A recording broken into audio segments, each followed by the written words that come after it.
So I want to give you a perfect example of an upsell. I just got a quote for a sod job. This presented a really nice opportunity for me to point out some other things that I've noticed here at this house.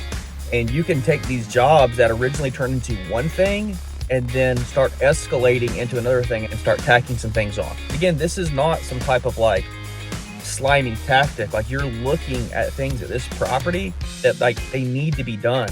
Like, the homeowner is here all the time, so like they get busy, they don't see it. We're gonna point it out in the video.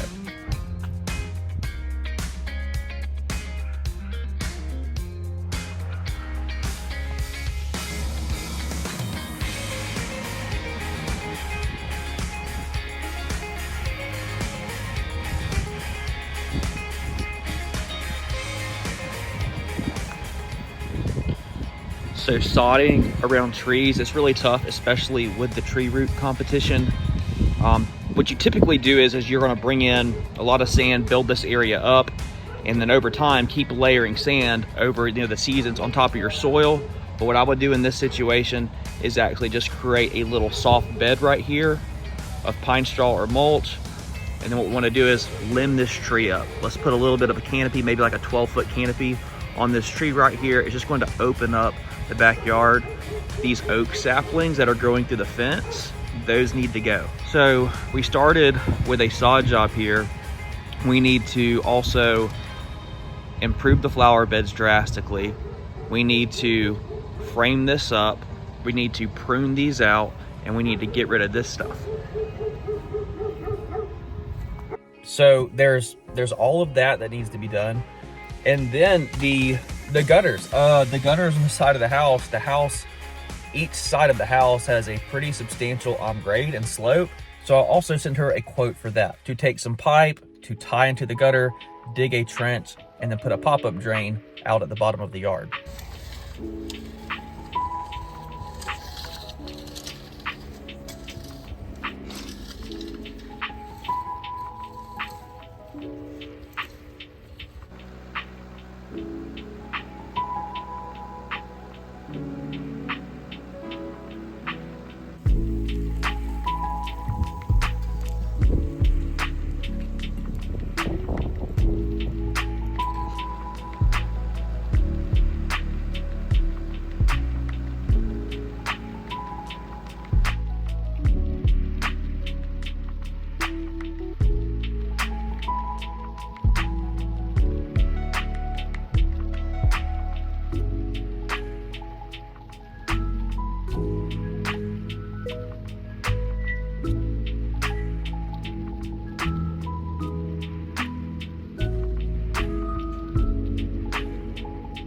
Okay, a few takeaways from this video.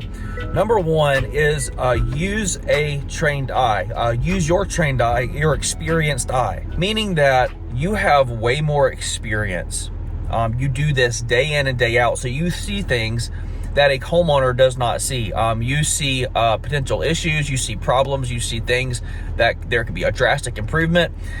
And by getting to the property and having an open mind, just because somebody is asking you for a certain thing, you still go there with an open mind. That's very, very important. There have been multiple times that I have been called to a property to do a maintenance quote for mowing or shrub trimming, and then I end up landing a huge landscaping job just because I talk with people and ask them about things.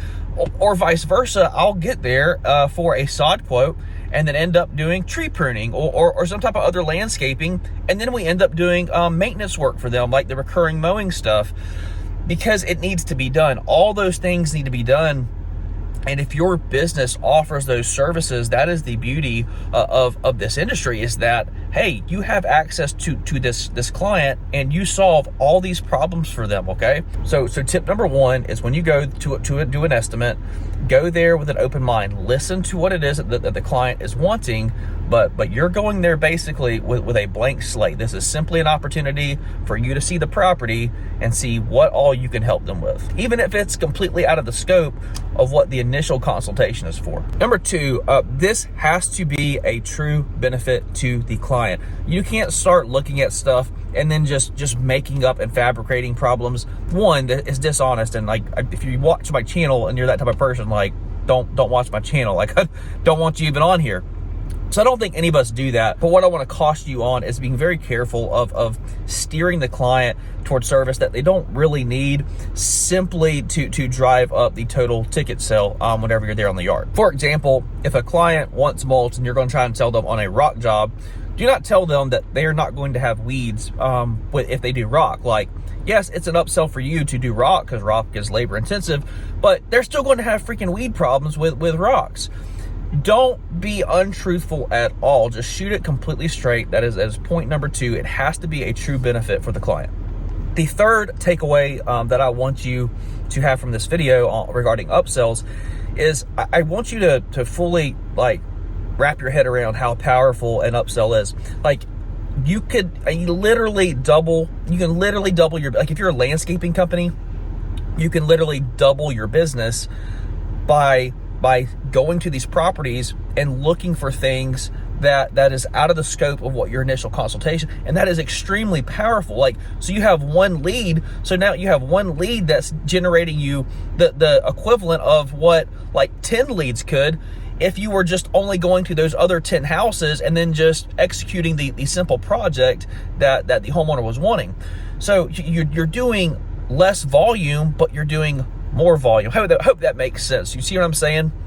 Is that you don't have to have as many jobs if you're going there with an open mind, and it has a tremendous impact on the business. Again, because like we're reducing like all of our drive time, because now we're on the job site for longer. Our labor cost goes down, like our drive time, like all that stuff, it compounds. Okay, I'd much rather do one $10,000 job than 10 $1,000 jobs, and I hope you're following me with that. But it has a tremendous impact on your business, all the cost savings by getting on the job site and just hammering down all the things that need to be done while you're there on the site. So the next time you go to do an estimate for a simple flower bed clean out, hey, go there with an open mind, use your experience, make sure that you are offering suggestions that is truly beneficial for the client. And 3, reap the rewards of having bigger ticket items and having less drive time, doing bigger ticket jobs with way less jobs. Man, I hope everybody is gearing up for the 2025 lawn care season. I am chomping at the bit.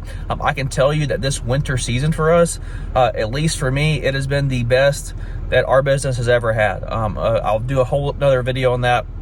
But again, prioritizing some commercial work, backlogging some of these bigger landscape jobs has really, it's been a tremendous game changer for us. So maybe I'll do a video on that, but I just want to give you guys an update that winter so far for us it's definitely been our best winter yet. Leave me a comment and let me know, are you going to grow your business this year? Are you in profit mode where you're going to kind of keep things nice and steady, try and wring out maximum profits? Let me know down in the comment section what you're doing.